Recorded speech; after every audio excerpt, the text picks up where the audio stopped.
رسول اکرم صلی اللہ علیہ وسلم کی تعلیمات میں دعاؤں میں یہ دعا اس طرح ہے، اللہم انا نجعلک فی نحورہم ونعوذ بک من شرورہم، اے اللہ میں آپ کو اس کے مقابلے میں رکھتا ہوں کہ آپ مقابلہ کر لیجئے اور میں اس کے شر سے پناہ چاہتا ہوں۔ حضرت موسیٰ علیہ السلام نے یہ دعا کی، نتیجے میں فرعون مرعوب ہو گیا اور اللہ رب العزت نے حضرت موسیٰ علیہ السلام کا ڈر، آپ کا خوف ختم کر دیا۔ حضرت موسیٰ علیہ السلام جب مصر کی طرف نکلے ہیں اور فرعون کو دعوت دینے کا ارادہ کیا ہے تو راہ دعوت میں حضرت موسیٰ علیہ السلام نے یہ دعا مانگی اور دعا قبول ہوئی، اس کا نتیجہ مرتب ہوا۔ ہم بھی دعائیں مانگتے ہیں لیکن دعا کے قبول ہونے کا مطلب ان 3 مطالب میں سے پہلا مطلب حضرت موسیٰ علیہ السلام کے حق میں قبول ہوا۔ حضرت موسیٰ علیہ السلام نے دعا کی کہ اللہ آپ اس کا مقابلہ کیجئے، آپ اس کے شر سے مجھے بچا لیجئے۔ اللہ نے وہ کام کر لیا، اب حضرت موسیٰ علیہ السلام کا ڈر ختم ہو گیا۔ ہم بھی اپنے فرعونوں کے مقابلے میں یہ دعا کرتے ہیں۔ قنوت نازلہ میں بھی یہ دعا پڑھی جاتی ہے، اللہم انا نجعلک فی نحورہم ونعوذ بک من شرورہم۔ لیکن ہمارا ڈر کچھ ختم نہیں ہوتا ہے، ہم ڈرے کے ڈرے ہیں اور ہمارا فرعون اور زیادہ پاورفل ہو رہا ہے اور زیادہ اس کا کانفیڈنس بڑھ رہا ہے اور زیادہ وہ ہمیں متاثر اور مرعوب کر رہا ہے۔ دعا تو حضرت موسیٰ علیہ السلام ہی کی ہے لیکن دعا مانگنے والا بدلا ہوا ہے، دعا کا مقام بدلا ہوا ہے۔ کون سی دعا کس جگہ مانگنی چاہیے ہمیں یہ بھی دیکھنا پڑے گا۔ ہم راہ دعوت میں دعا نہیں مانگ رہے ہیں، ہم تہجد میں دعا مانگ رہے ہیں، ہم چاشت اور اشراق میں دعا مانگ رہے ہیں۔ یہ دعا تہجد کی نہیں تھی، یہ دعا راہ دعوت کی تھی۔ فرعون کی طرف نکل کر اسے اسلام کی دعوت، ظلم سے باز آ جانے کی دعوت، ایک اللہ وحدہ لا شریک لہ کے سامنے جھکنے کی دعوت، اللہ کی طرف سے بھیجے گئے پیغمبر نبی اور رسول کی اطاعت کی دعوت دینے کے لیے حضرت موسیٰ علیہ السلام نکلے، پھر دعا مانگی۔ تو کام کے بعد جب دعا ہوتی ہے، راہ دعوت میں جب دعا ہوتی ہے تو پھر وہ چیز ملتی ہے جو مانگی گئی ہے۔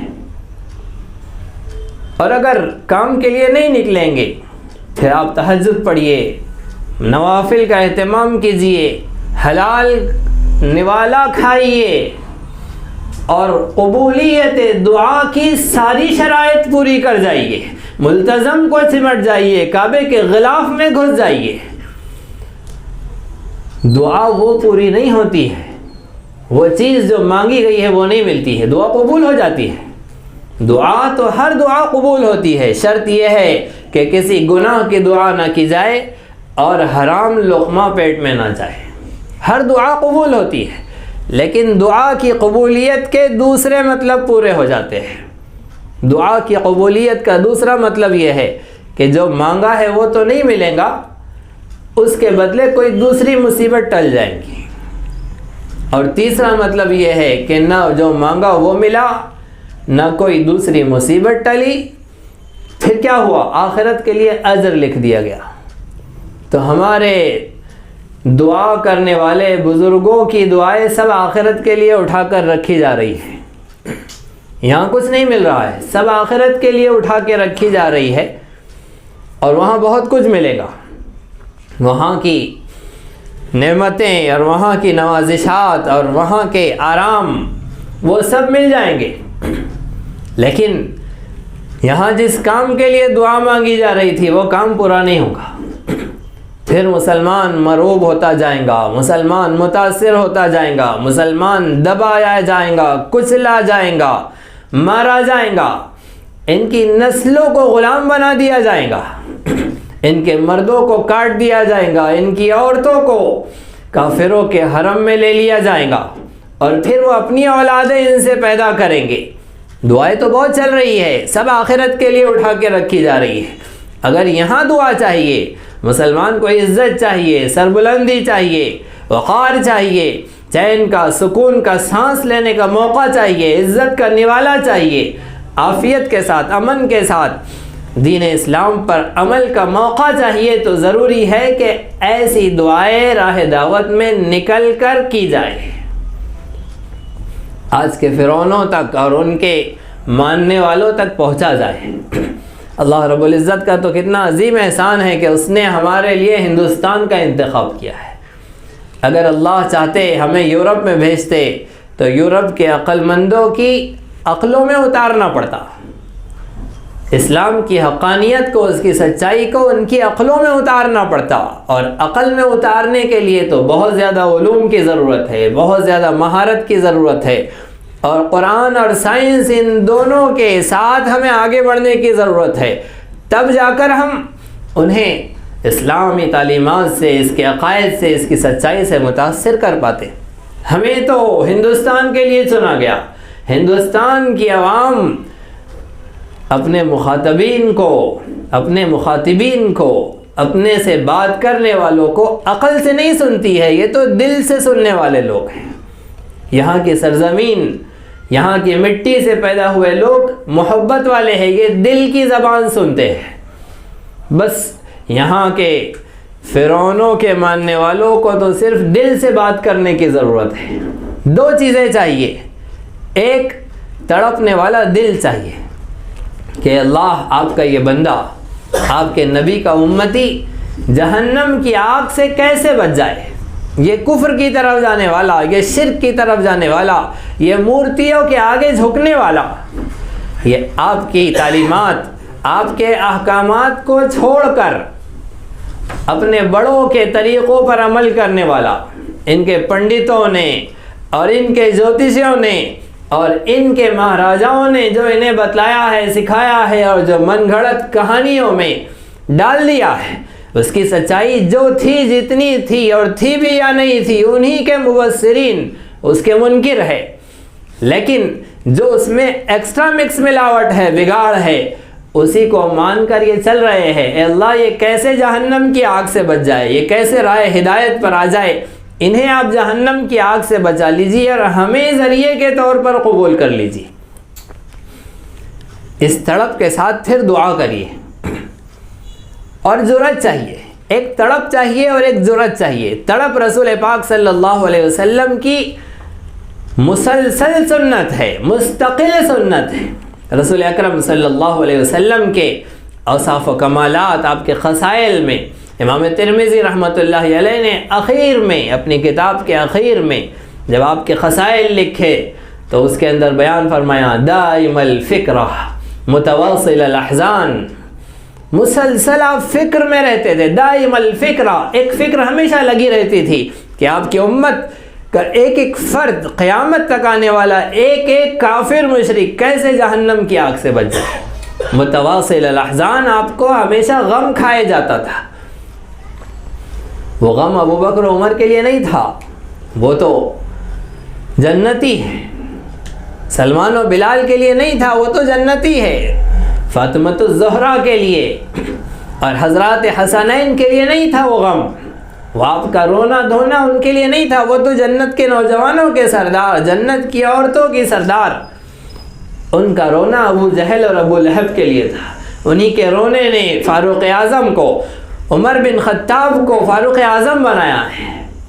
انہی کے رونے نے 70 مرتبہ دعوت دینے کے بعد کافر و مشرکوں کو صحابہ کرام رضی اللہ عنہ اجمعین کی صف میں جب کھڑا کیا تو وہی بدر اور احد، حنین و تبوک و احزاب کے شہید نظر آتے ہیں۔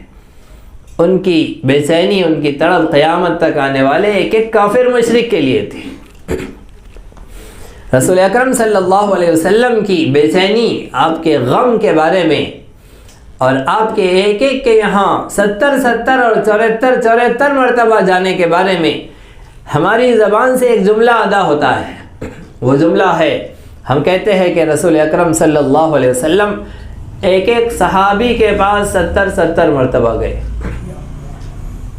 اس جملے کی اصلاح کرنی چاہیے۔ رسول اکرم صلی اللہ علیہ وسلم کے عاشقوں کا منظر ایسا تھا کہ وہ آگ میں چھلانگ لگا دینے کے لیے، سمندروں میں کود جانے کے لیے آپ کے اشارے کے منتظر ہوتے تھے۔ آپ کے پاس 70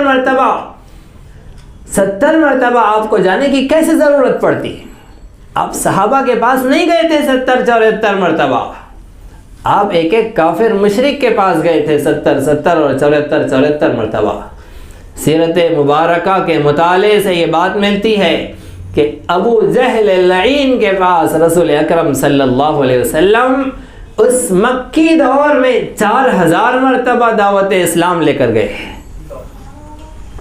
صبح جا رہے، شام جا رہے، موسم بدل رہے ہیں، جا رہے ہیں، ہر صورت میں جا رہے، سخت آندھی طوفان ہے اس میں بھی جا رہے ہیں، لیکن رسول اکرم صلی اللہ علیہ وسلم برابر پہنچے۔